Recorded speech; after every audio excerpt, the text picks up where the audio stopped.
Perfecto. Además, tengo que subir la del lunes, que la subí a YouTube, pero no puse el enlace todavía.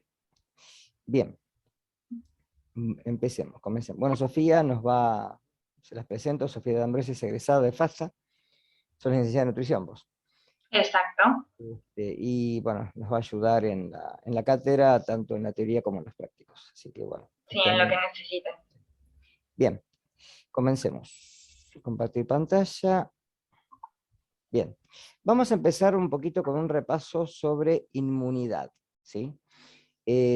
Algo deben haber visto el año pasado en anatomía, estoy prácticamente casi seguro, ¿sí? Por lo que me han contado los profesores que están en anatomía, pero bueno, una cosa es la parte anatómica y otra cosa es la parte más fisiológica, ¿sí? Conmigo lo que van a ver es más el comportamiento de las células, y en lo que respecta a esto, después nos tenemos que centrar en cuál es el papel que tiene el sistema inmune en las distintas patologías que vamos a ver, ¿sí? Una pregunta que siempre se hicieron los científicos prácticamente desde que se descubrieron los microorganismos es cómo hacemos para evitar normalmente que nos puedan agredir, ¿sí? La palabra, recuerden que patógeno es cualquier microorganismo o forma infectiva, ¿sí? Porque los virus vamos a ver que están por debajo de ese nivel, ¿sí? No son microorganismos, no pertenecen al nivel celular, a eso quiero decir.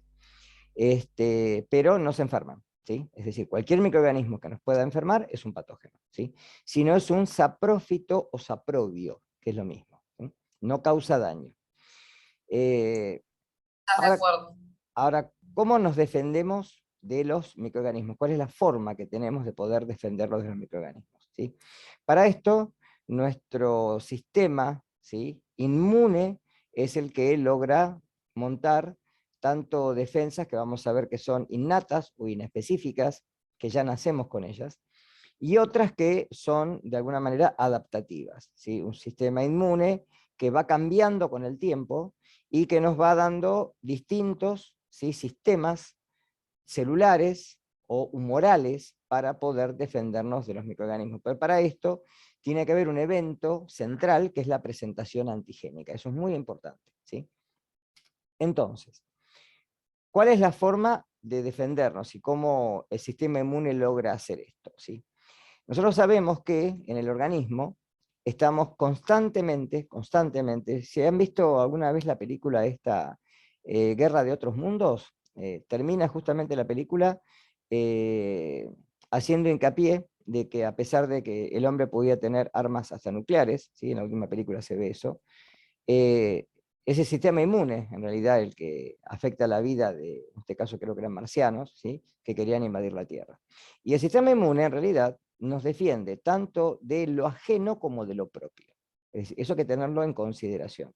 No solo el sistema inmune nos defiende de cualquier patógeno o cualquier, digamos, secreción o excreción de productos denominados toxinas, ¿sí?, que de alguna manera logran enfermar a un individuo. Entonces, el sistema inmune lo que hace es tratar de evitar la enfermedad, ¿sí? A veces lo logra y otras veces no. Nosotros vamos a ver todo tipo de microorganismos que ingresen por vía digestiva, ¿sí? Es digamos, el concepto de esta asignatura. Por eso ustedes tienen que verlo, ¿sí?, en su competencia como futuros actores de salud, ¿sí? Ya que cualquier brote de enfermedad puede estar causado o bien por una infección o bien por una intoxicación propiamente dicha, ¿sí? Y recuerden que en el caso de infecciones, las infecciones pueden ser propias, es decir, solamente la sintomatología se va a derivar del microorganismo en cuestión, de digamos, la agresión que pueda tener dentro del intestino o extraintestinal, es decir, fuera de él, en otros órganos, y además también de las toxinas que pueda generar in vivo, es decir, toxinas que puede secretar, ¿sí?, dentro del intestino. Entonces, tipos de formas de vida que vamos a ver, principalmente ya la semana que viene comenzamos con bacterias, ¿sí? Después vamos a abarcar, ahí va a ser llegar al primer parcial, después vamos a ver los virus, ¿sí?, como formas parasitarias intracelulares obligadas, no tienen vida, están por debajo del nivel celular, pero son formas que de alguna manera, en el escenario tenemos ahora la enfermedad por el SARS, ¿sí?, que es el COVID-19, que bueno, ha hecho un evento pandémico, ¿sí? Que justamente es lo que tenemos hoy en día como, digamos, en el escenario de salud, ¿sí?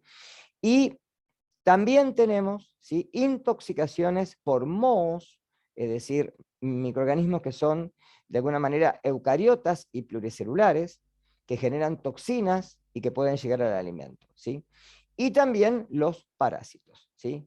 Tema que vamos a ver ya lo último de esta materia, parásitos obviamente que pueden penetrar por vía digestiva, ¿sí? No otros parásitos. Vamos a ver parásitos que entran por la piel o que pueden entrar por picadura de insectos, como el Chagas, por ejemplo, ¿sí? Esos no los vamos a ver. Solamente los que ingresan por vía digestiva, ¿sí? Y para evitar todo esto, ¿sí?, nuestro organismo monta una defensa que depende íntimamente del sistema inmune, y de un sistema inmune que sea competente, ¿sí?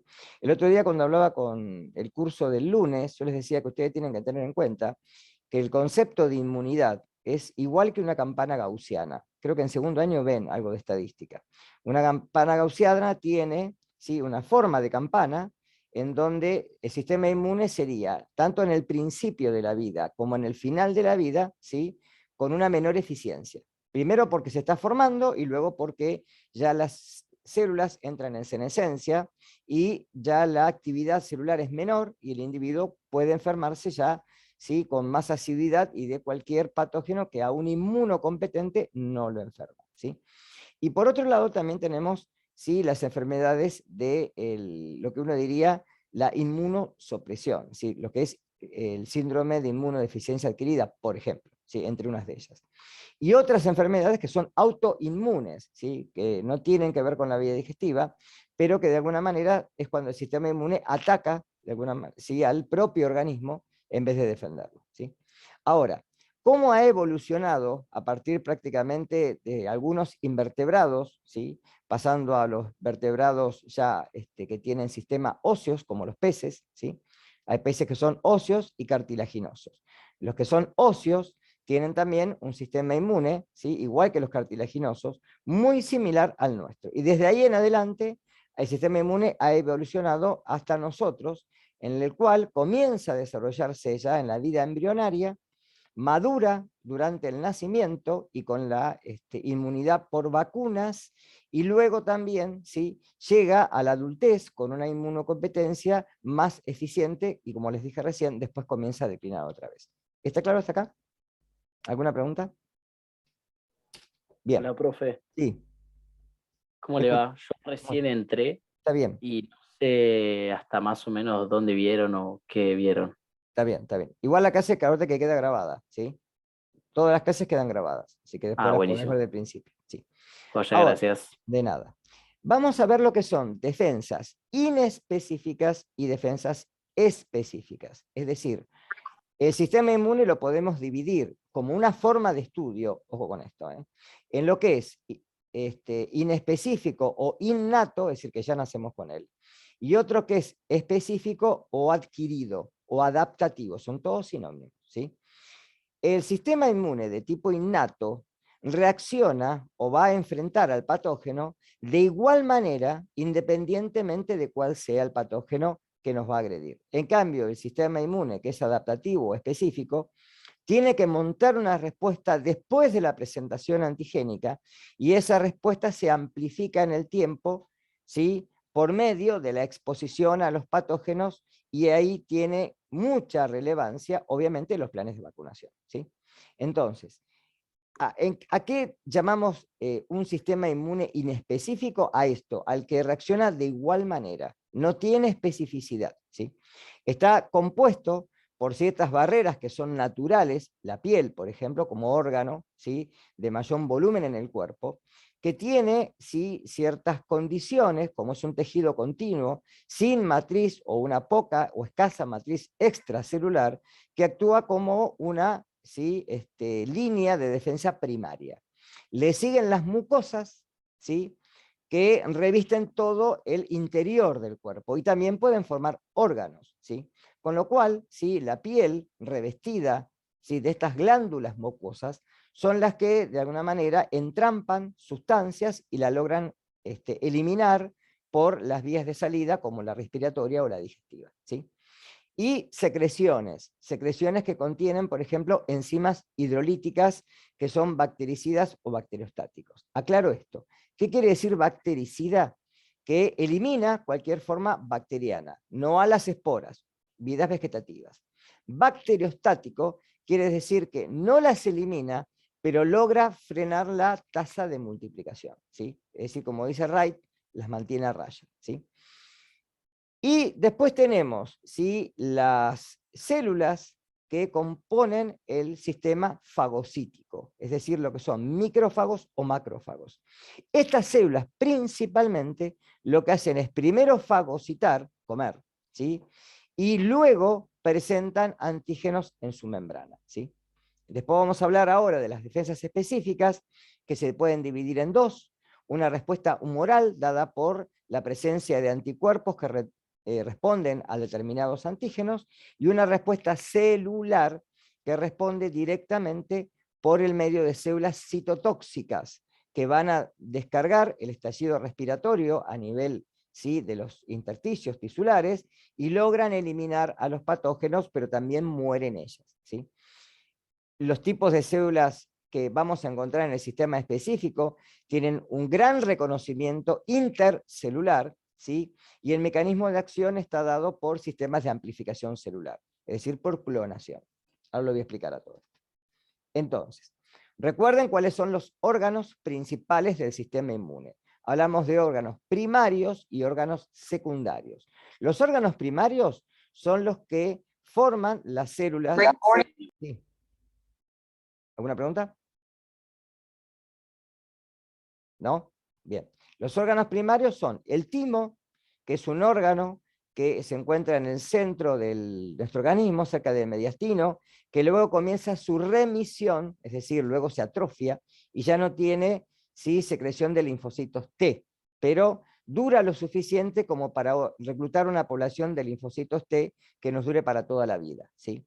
Y después la médula ósea, que es en la cual maduran y secretan los linfocitos B. Además, la médula ósea se encarga de formar otras células de la defensa, como los neutrófilos, basófilos, monocitos, ¿sí? Hay otros órganos que forman, ¿sí?, los secundarios, que forman lugares de acumulación en donde se reconocen a los antígenos, que es todo el sistema de ganglios linfáticos, que recorre todo el organismo. Es otro sistema circulatorio, en donde esa secreción, que es la linfa, que es un líquido cargado de lípidos, que de alguna manera, ¿sí?, una vez que los antígenos son presentados, acá los linfocitos maduran y logran llegar a sangre periférica. Ya no son células Navier, es decir, no son células vírgenes, son células activadas que luego continúan con la defensa de tipo específica, ¿sí? ¿Por qué se dice de células B? ¿Sí? Las células B vienen de bursa, porque en las aves tienen una glándula, ¿sí?, cerca del aparato digestivo, que se llama bolsa de Fabricio, ¿sí? De ahí el término de células B, ¿sí?, o linfocitos B. Otros órganos secundarios son las amígdalas, ¿sí?, el vaso, las placas de Peyer, etc. Entonces, las defensas inespecíficas, y acá está, ¿sí?, fíjense que van a reaccionar independientemente de cuál sea el patógeno o la sustancia tóxica de interés, ¿sí? Y las barreras externas, como dije recién, son las líneas primarias de defensa. La piel injuriada, justamente lastimada, es una puerta de entrada perfecta, la vía cutánea, para que puedan penetrar los microorganismos, ¿sí? Y la piel, ustedes recuerden que no solo sufre queratinización, es decir, que las células se descaman y se renuevan constantemente, sino que además contiene glándulas sebáceas y glándulas sudoríparas, ¿sí?, que la tienen acá en la foto, en esta filmina. Las glándulas sebáceas eliminan, ¿sí?, ácidos grasos. Ustedes recuerden que en medio ácido, ¿sí?, las bacterias o ciertos mohos tienen menor proliferación de poder llegar al epitelio y poder penetrarlo, ¿sí? Lo mismo con el sudor, porque esto aumenta la cantidad de cloruro de sodio en el lugar, disminuye la actividad de agua, y sin agua recuerden que los microorganismos no pueden, ¿sí?, subsistir. ¿Mm?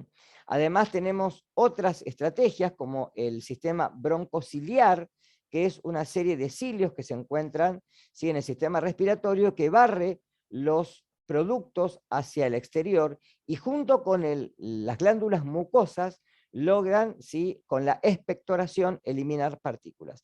En la nariz recuerden que también tenemos, ¿sí?, glándulas mucosas que junto con los pelos, que no solo calientan el aire para poder llevarlo a una temperatura adecuada a los pulmones, sino que también logran barrer sustancias, evitar justamente que puedan penetrar y poder eliminarlas con el estornudo, ¿sí? En el estómago tenemos una secreción ácida. Esto hace de que el pH estomacal, por lo menos en ayunas o con una dieta vegetariana, porque una dieta más proteica generalmente hace que el pH está más cerca de la neutralidad, ¿sí?, logra también disminuir el riesgo de llegada al intestino, ¿sí? Y en el intestino tenemos una flora competitiva, que es la flora basal normal. Esta compite con las células que quieren lograr invadir el intestino y también las puede eliminar. Por eso después de un evento denominado diarrea hay que recomponer la flora intestinal, ¿sí?, porque si no, estamos en condiciones de, ¿sí?, menor cantidad de defensa. ¿Estamos hasta acá? También tenemos secreciones en el lagrimal, ¿sí? Las glándulas lagrimales lo que hacen es secretar lisocima, que es una enzima que logra lisar, ¿sí?, paredes bacterianas, con lo cual también es bactericida, ¿sí? Y en la vagina también tenemos secreciones que logran también eliminar microorganismos, ¿sí? Bien, acá las tienen. Bien, la piel, las glándulas sebáceas con el sudor, el lacrimal, el nasal, la enzima lisocina, en el esperma que tenemos espermina, y en la vagina que tenemos, sí, en el conducto digestivo que tenemos secreciones ácidas. Y obviamente todas las mucosas logran entrampar, porque son mucho más son sustancias más densas que el agua, logran entrampar sustancias y poder eliminarlas con cualquier vía, ya sea el estornudo, la expectoración o también durante el sistema digestivo mediante la materia fecal. ¿Hasta acá hay dudas? ¿Nada? Bien. Profe, Sí, hay una compañera, Paula, sí, que estaba preguntando, dice que no le anda el micrófono, sí. y pregunta a qué se refirió cuando mencionó que el sistema inmune nos defiende de lo ajeno como de lo propio. De lo propio, porque ustedes recuerden que hay enfermedades, no las van a ver con nosotros, que son autoinmunes, ¿sí? También tenemos, sí, la aparición de tumores que nunca llegan a ser, digamos, enfermedades neoplásicas, porque hay linfocitos que suprimen tumores. Ustedes recuerden que el ciclo celular normal de una célula, ¿sí?, prácticamente son células que, dependiendo de la longevidad, hay células que duran días, meses, o células que duran toda la vida, ¿sí? Las células viejas son fagocitadas y son eliminadas del repertorio celular. Por ejemplo, los eritrocitos, ¿sí? Un glóbulo rojo vive en promedio 120 días. Por eso la médula ósea, ¿sí?, tiene la parte blanca y la parte roja, y justamente la parte roja es la que, ¿sí?, se ocupa de la progenie de todas las células primero inmaduras, ¿sí?, del eritroblasto, hasta el eritrocito maduro, que es el que llega a sangre periférica. Ahora, si hay células anómalas o células envejecidas, son destruidas porque el sistema inmune tiene la particularidad de poder fagocitarlas. Por otro lado, el sistema inmune, ustedes recuerden que hay dos tipos de antígenos de histocompatibilidad. Ahora lo voy a mencionar a esto, pero ya me adelanto, ¿sí? El sistema mayor de histocompatibilidad se divide en clase 1 y clase 2, ¿sí? Los receptores de membrana de clase 1 reconocen antígenos propios, ¿sí? ¿Qué quiere decir esto? Cuando los linfocitos maduran en los ganglios, ¿sí?, tienen lo que se llama selección positiva. ¿Qué quiere decir esto? Que si un linfocito T, por ejemplo, con su receptor del linfocito T, cuando le es presentada una célula propia, se une con avidez, ese linfocito directamente es destruido. ¿Por qué? Porque va a atacar a su amo, ¿se entiende? Va a tocar a células propias. Por eso una selección positiva y negativa, ¿sí? Las células que no responden eficientemente al reconocimiento de antígenos propios son eliminadas. Cuando esto no ocurre, sobrevienen, ¿sí?, enfermedades autoinmunes. ¿Quedó claro? ¿Sí? En este contexto, en las moléculas de clase 1, ¿sí?, se presentan antígenos propios. Como el antígeno es propio, esa célula no se la ataca. Ahora, si en ese concepto, ¿sí?, de ese receptor de membrana se presenta, ¿sí?, una partícula digerida que, que proviene de un microorganismo, una partícula infectiva, que es endógeno, es decir, que penetra la célula y la ataca desde adentro, y el sistema inmune lo puede reconocer y presentar, automáticamente esa célula va a ser lisada. Cuando lleguemos a hepatitis A, vamos a ver que el daño tisular, la injuria al hepatocito, no la provoca el virus. El virus infecta la célula, pero como la célula ahora exhibe antígenos que no son propios, son atacadas y son destruidas por el sistema inmune. ¿Quedó claro? ¿Sí? Voy a ver en el chat a ver si... Bien. ¿Quedó claro entonces? ¿Sí? Bien, entonces, estas células fagocíticas, son las que emiten pseudópodos, falsos pies. Es decir, pueden hacer prolongaciones del citoplasma, pueden englobar sustancias y luego internalizarlas en lo que se llama un fagosoma, es decir, una membrana que contiene una doble membrana que se invaginó, se cerró y se internalizó dentro del citoplasma. ¿Sí? Ahora estas células estos fagosomas van a reclutar a los lisosomas que contienen enzimas hidrolíticas, se van a descargar dentro del fagosoma, por eso se habla de fagolisosoma, y ese producto va a ser digerido. Entonces, si hablamos de una bacteria que fue fagocitada, es decir, que se la internalizó, no que entró porque sí, ¿sí? Como esto es un antígeno extraño, se presenta en los receptores del sistema mayor de histocompatibilidad clase 2. Esa es la diferencia. Entonces recuerden, para antígenos endógenos o patógenos endógenos que contienen estos antígenos o moléculas que son reconocidas, son presentadas en el sistema de histocompatibilidad clase 2. Para antígenos endógenos, es decir, partículas que penetran adentro de una célula y se desarrollan dentro de la misma, como parásitos, virus, etc., ¿sí?, son presentadas en los antígenos de histocompatibilidad clase 1. ¿Quedó claro esto? ¿Sí? Porque es muy importante, porque este es el nexo entre el sistema inmune inespecífico, porque estas pertenecen al inespecífico, porque comen lo que sea, al específico, que ya lo vamos a ver después, que estas células son las encargadas de presentar esos antígenos. ¿Quedó hasta acá? ¿Alguna duda? ¿Ninguna? Bien. Entonces, opsonización, opsonizar, ¿qué quiere decir? Hacer apetecible, degustar.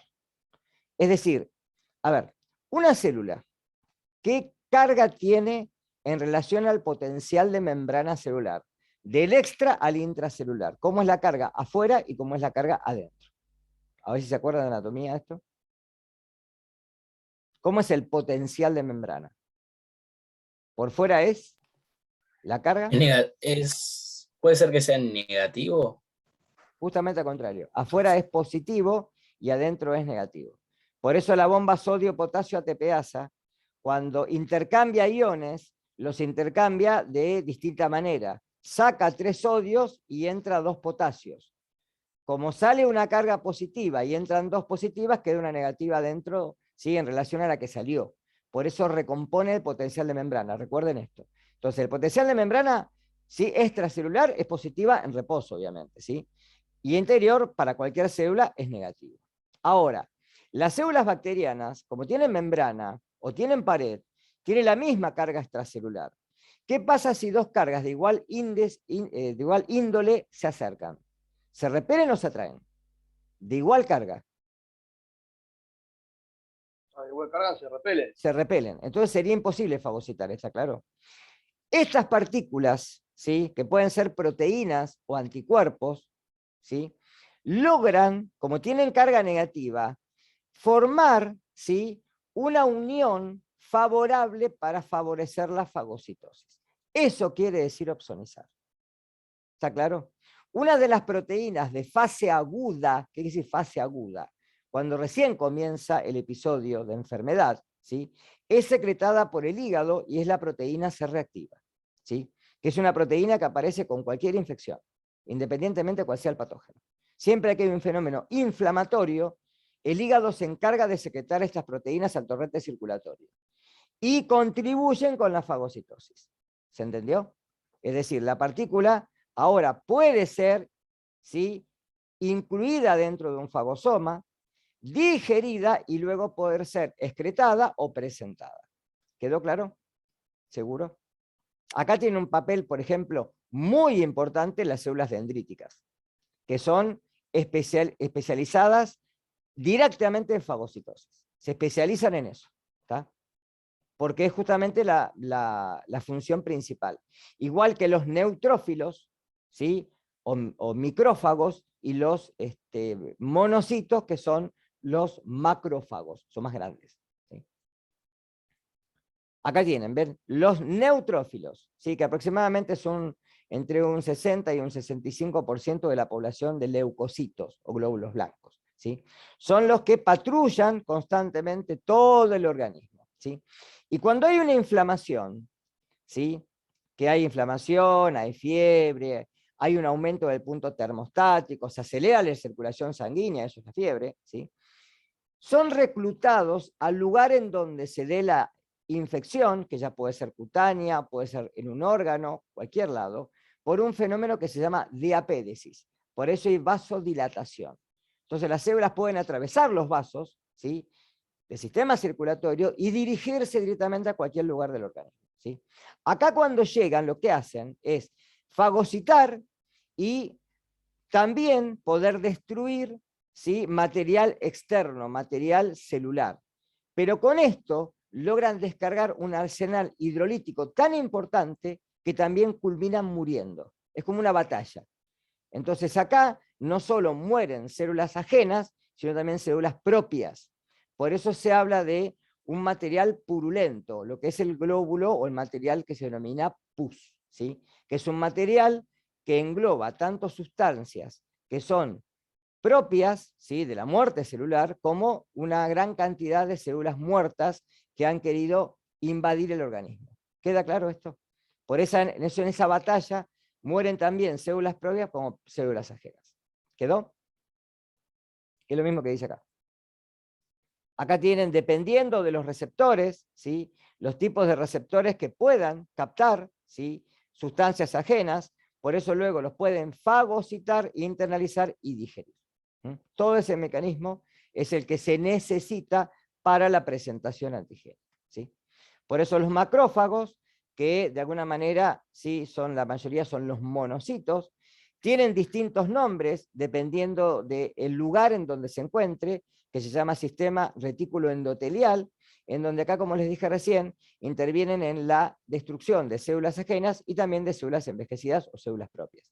Por eso la regeneración tisular en los órganos generalmente es constante, ¿sí? Si ustedes se cortan la piel, ¿qué les pasa? Si se lastiman, ¿sí?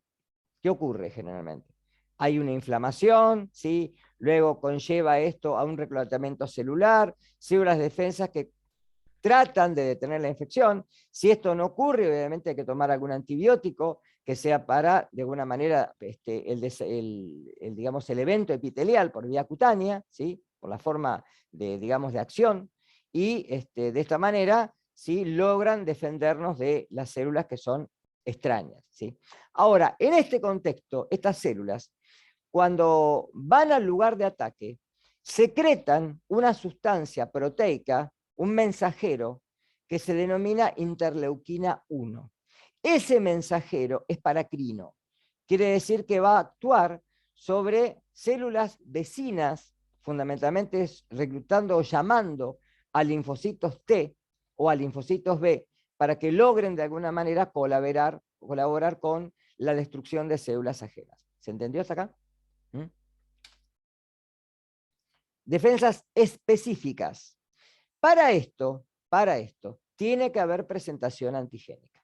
Es decir, nuestro sistema inmune, cuando comienza a desarrollarse después de, digamos, el fenómeno de embriogénesis, comienzan a formarse los órganos primarios, ¿sí?, luego los secundarios, y comienzan a ser reclutadas las células T. Después del nacimiento y fundamentalmente en los primeros estadios de vida, ¿sí? El niño, el recién nacido, ¿sí? Es totalmente, ¿sí?, susceptible a cualquier patógeno. Por eso se recomienda la lactancia, ¿sí? Porque fundamentalmente la leche materna, ¿qué es lo que tiene, chicos? ¿Por qué la leche materna es distinta que la leche, digamos, artificial?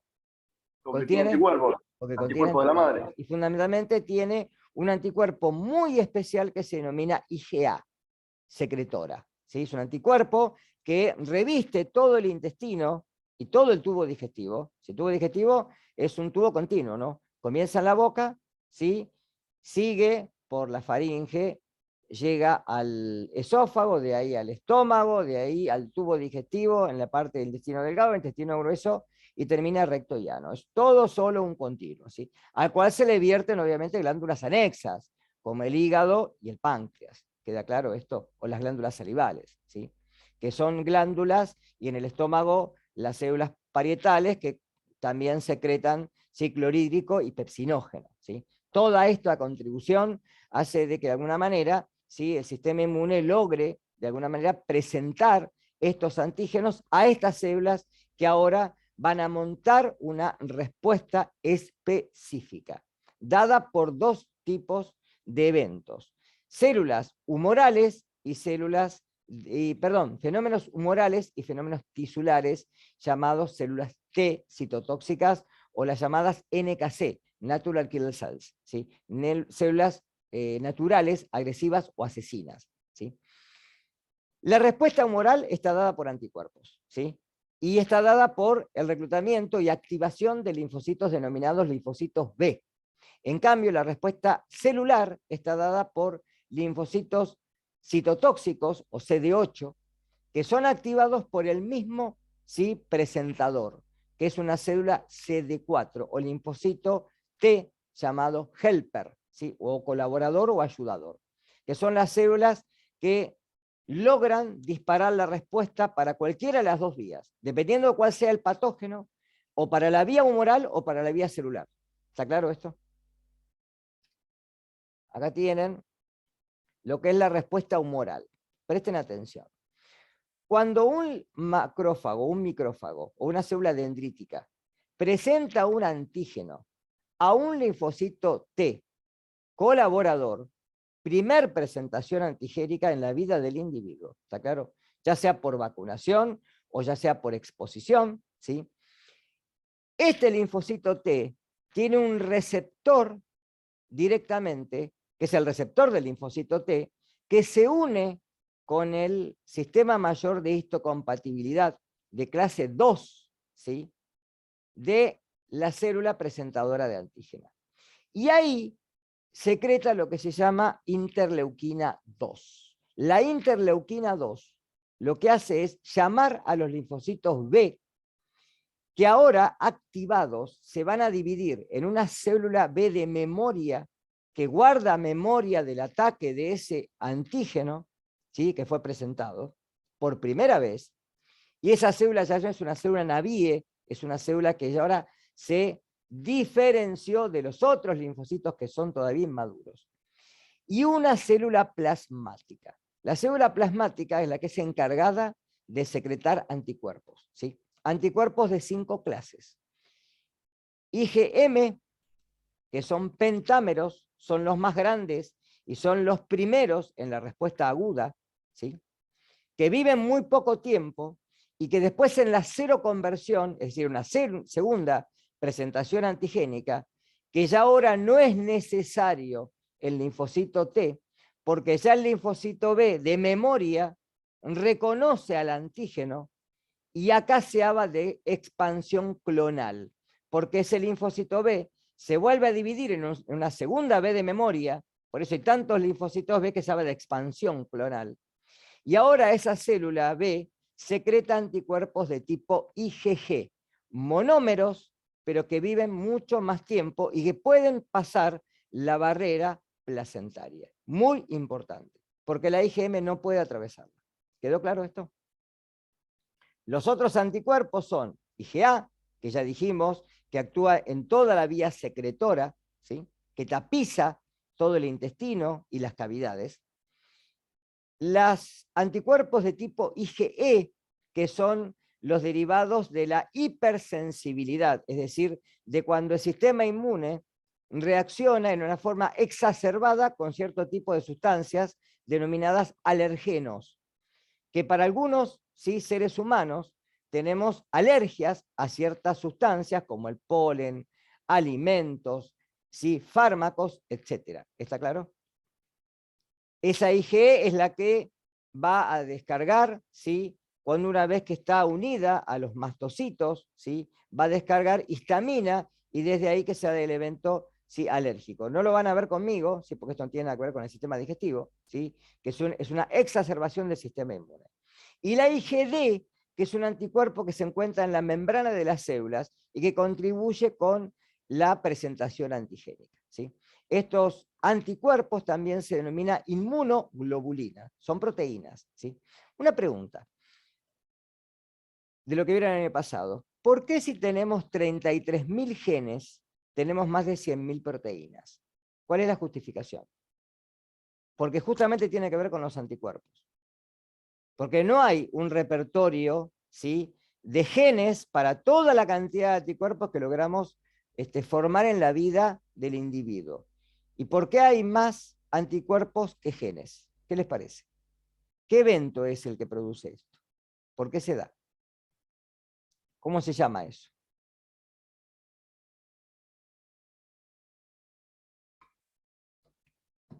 Si no lo saben, pregunten.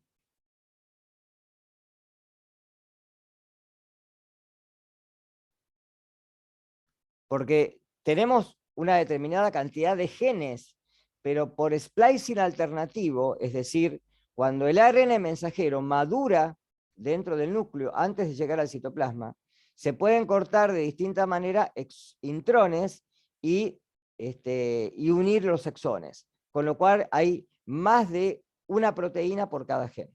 Esa es la justificación. Y justamente los genes de las inmunoglobulinas cumplen con este repertorio. Fíjense que un anticuerpo tiene esta forma, esto es un menómero obviamente, es una IgG, o una IgE o una IgD, porque la IgA es un dímero y la IgM es un pentámero, son 5 de estos, unidos por un fragmento que se denomina join, igual que en la IgA. Los anticuerpos tienen 2 cadenas pesadas y 2 cadenas livianas.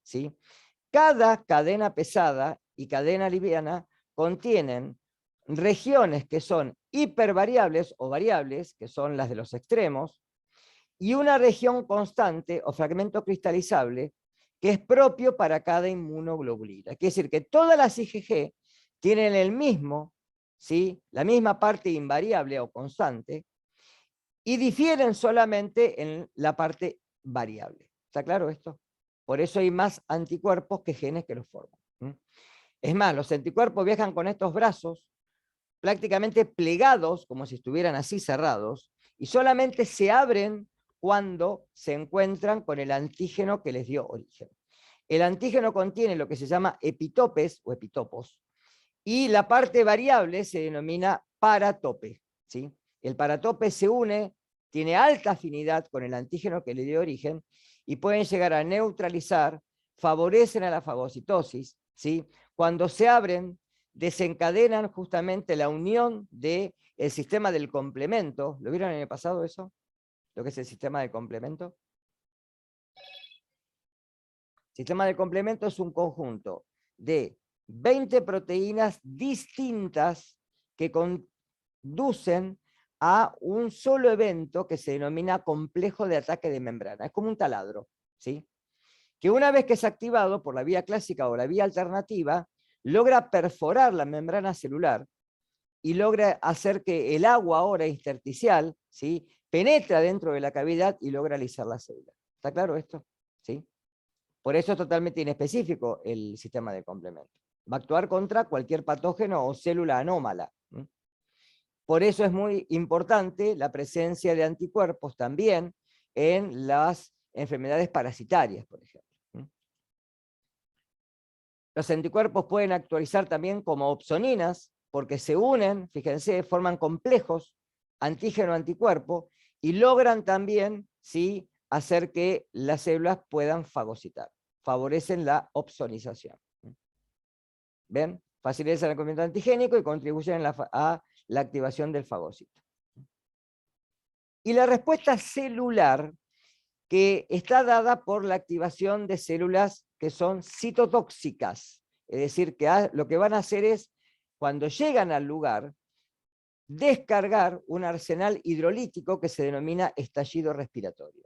Le descargan un arsenal, ¿sí?, lítico, ¿sí?, y radicales oxidativos que hacen de que las células extrañas mueran, pero también mueran las propias. ¿De acuerdo? Por eso estas células citotóxicas, hay linfocitos que se llaman linfocitos supresores, que lo que hacen, frenan al sistema inmune, a las células, para que dejen de atacar. ¿Está claro eso? Eso es muy importante. Como hay linfocitos que son agresivos, hay otros que frenan la agresión, porque si no sería una batalla constante y morirían células propias constantemente. ¿Quedó claro? Acá tienen los órganos primarios y secundarios, mírenlos después, ¿sí? Y esta filmina resume lo que dije recién. Repasemos. Macrófago digiere al patógeno, lo presenta en relación a los antígenos de histocompatibilidad. Dependiendo del patógeno, va a ser de clase 2 o de clase 1. Activa un linfocito T helper, y este, que es el director de orquesta, dispara secretando, ¿sí?, interleuquina 2 a una célula B o a una célula T. La célula B se diferencia en célula B de memoria y célula plasmática, y si no, activa linfocitos T citotóxicos, que son los que van a ir al lugar de donde está la agresión. ¿Está claro esto? ¿Se entendió hasta acá? Acá tienen lo mismo, no lo voy a leer, chicos, pero es lo mismo que acabo de decir recién. Acá tienen lo que es el estallido respiratorio.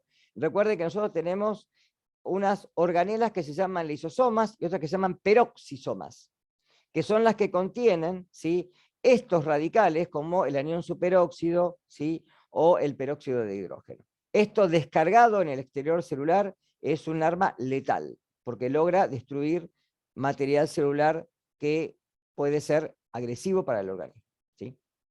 Bien, ¿qué es lo que vamos a comenzar a ver la semana que viene? Nosotros tenemos enfermedades de origen alimentario, ¿sí? Algunas son de origen endógena y otras son de origen exógeno, ¿sí? Algunas no dañan al hombre, dañan solamente a algunos otros animales, como agentes de zoonosis, o agentes que puedan, ¿sí?, agredir, por ejemplo, a células vegetales, ¿sí?, vegetales superiores, y algunos patógenos que puedan penetrar por vía digestiva y logren enfermarnos, ¿sí? De ahí que vamos a hablar de una condición de brote. Un brote es un episodio que ocurre en una determinada, ¿sí?, en un determinado evento, generalmente, ¿sí?, en un lugar, en condiciones inadecuadas, en las cuales, ¿sí?, varias personas pueden enfermarse debido a un patógeno que se encuentra en los alimentos o toxinas que puede haber generado este patógeno en las mismas. ¿Está claro hasta acá? ¿Sí? Entonces, diferencia, muy importante. Una intoxicación en la ingestión de una toxina preformada en el alimento. Es decir, ya se encuentra en el alimento, ¿sí? Yo puedo eliminar el patógeno por cocción, pero si le di tiempo a que la toxina se preformó, ingiero el alimento con la toxina presente, y lo que voy a hacer es enfermarme. ¿Cómo va a ser o cómo se va a llamar la patología? Intoxicación propiamente dicha. ¿De acuerdo? Las toxinas, ojo, no solo son microbianas, también pueden ser toxinas químicas o tóxicos químicos, ¿sí?, los metales pesados, por ejemplo, ¿sí?, pueden ser tóxicos vegetales o pueden ser tóxicos animales. ¿Está claro esto? O también la infección, que es la entrada de microorganismos vivos dentro del organismo que penetran por el sistema digestivo y puedan ser una infección intestinal o extraintestinal, es decir, en otros órganos. Pueden llegar a pasar la barrera del intestino y dirigirse a cualquier órgano que esté, de alguna manera, ¿sí?, en concordancia o cerca o lejos del sistema digestivo. Pueden invadir el hígado, el pulmón, el cerebro, etc. ¿Está claro? Ahora, Cuando el patógeno, además de llegar al organismo, el evento que produce es secretar una toxina, y la toxina es la responsable de la sintomatología, hablamos de una toxo o toxi-infección. ¿Está claro? Es decir, es una infección, pero con carácter tóxico. No es una intoxicación. ¿Quedó claro? ¿Sí? Acá está lo que dije recién. ¿Ven? Las intoxicaciones pueden ser de origen vegetal, de origen animal o microbiano, o un envenenamiento de origen químico. Cicuta, por ejemplo, arsénico. Pez globo, toxina de pez globo. Y cuando hablamos de infecciones, hablamos de bacterias que penetran el organismo y que pueden generar, ¿sí?, un proceso solamente infectivo o una toxoinfección. Entonces, las zetas se pueden dividir en las que los microorganismos se multiplican en el alimento o en las que no. Por ejemplo, los virus, y márquenlo desde ahora, y los parásitos no se multiplican en el alimento. ¿Está claro? Es decir, la dosis infectiva es siempre la misma. En cambio, las bacterias, si les damos tiempo, sí aumentan su número. Por eso vamos a ver que dentro de las enfermedades tenemos intoxicaciones e infecciones. Nosotros nos vamos a quedar con estas que están acá. Es decir, con las toxinas bacterianas o con las infecciones propiamente dichas, ¿sí? Hay cosas que no vamos a ver porque son de, digamos, pueden ser también de bromatología, pero bromatología lo que más ve son los procesos de alteración de los alimentos. Las que vamos a ver nosotros son intoxicaciones por Staphylococcus aureus, que ya vamos a ver el viernes, por Clostridium botulinum, y las infecciones por Salmonella, por Bacillus cereus, por Clostridium frenjens y otras infecciones como parásitos y virus. ¿Sí? Parásitos y virus siempre se habla de infección, nunca de intoxicación. Las enfermedades infecciosas tienen también una dosis mínima infectiva, la aclaro desde ahora. ¿Qué es la dosis mínima infectiva? La mínima cantidad de microorganismos o partículas infectivas que pueden enfermar a un ser humano. ¿Sí? Ahí vamos a ver que hay dosis mínimas efectivas muy altas, 10 a la 5 o 10 a la 9, es decir, prácticamente 100.000 a millones de bacterias, ¿sí? O dosis infectivas muy bajas, como en Shigella, por ejemplo. ¿Sí? 10 a la 2, ya 100 bacterias por gramo de alimento nos pueden enfermar. Es decir, que eso va a variar dependiendo del tipo de microorganismo. Y también tiene mucho papel, como dijimos recién, la resistencia del individuo. La correcta alimentación, obviamente el estado físico, las defensas correctas a nivel humoral u orgánicas, la acidez de jugo gástrico y también el carácter, como dije hoy, de la flora intestinal. Esto se lo repetí. Recuerden cuáles son las principales causas de contaminación microbiana, ¿sí? Todos los elementos vienen con una carga microbiana propia per se, ¿sí?, que luego puede ser eliminada o puede ser reducida. A ver, ¿en qué alimento reducimos la carga microbiana? ¿Sí? Con un proceso muy sencillo. Alimento de campo que producen las vacas. Estoy como el Lutiella. Vaca de que diga mu. ¿Cuál es? La leche. No, la bichuca no. La leche. La leche es un alimento que es pasteurizado. ¿Para qué? ¿Qué logramos con la pasteurización? Esterilizar el material.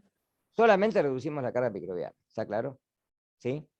Hay alimentos fermentados, el yogur, que tiene una carga microbiana muy alta. Los quesos. ¿Sí? Entonces, siempre, ¿qué organismo se encarga de hacer el control de todo esto? Como organismo de Contralor Nacional. ¿Cuál es el organismo que se encarga justamente de vigilar todo esto? Vamos, chicos, están en segundo año. ¿Les suena SENASA? Bueno, para la próxima clase busquen qué quiere decir SENASA. ¿Sí? SENASA es justamente el organismo que se encarga de fiscalizar que los alimentos lleguen al consumidor en buenas condiciones. ¿Sí? Por eso también la carga microbiana inicial es muy importante. La conservación del alimento, cuando yo dije que se contiene a temperaturas que son inseguras, por debajo de los 4 grados y por encima de los 65, ¿sí? Esas temperaturas son seguras. En el medio son temperaturas inseguras, ¿sí? Donde puede haber, ¿sí?, crecimiento de población microbiana. También la manipulación de los alimentos, ¿sí?, por los manipuladores, que cuando un alimento ya se le retiró la carga microbiana, se le pueden agregar otros microorganismos, ¿sí?, que ahora se puedan desarrollar y que puedan ser patógenos. El caso típico es el Staphylococcus aureus, ¿sí?, o también el de Salmonella, que puede llegar por manipulación o puede llegar también por las fecas de las gallinas.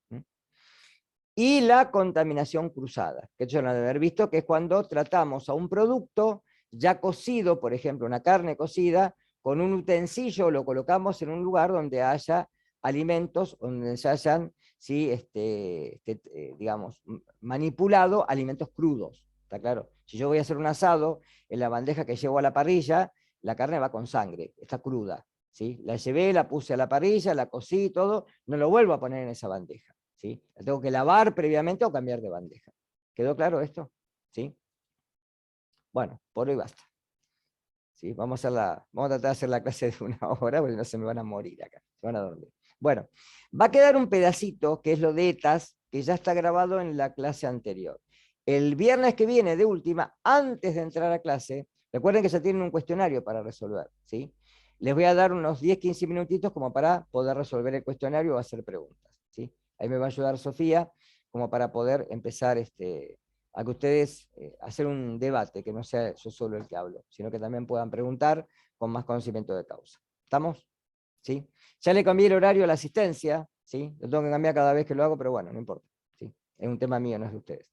Así que ya pueden poner la asistencia y bueno, nos veremos el viernes que viene a la misma hora. Yo sé que es tarde, pero bueno, yo les agradezco, ¿sí? ¿Preguntas? ¿Algo para acotar? Lo que sea. Nada, nada. Bueno, cerramos la mesa a la 1, a las 2. Bueno, nos vemos la semana que viene, ¿sí? Buen fin de semana y Bueno, gracias. Gracias. adiós. Gracias, chicos. Profe. Gracias. Chau, chau. profe.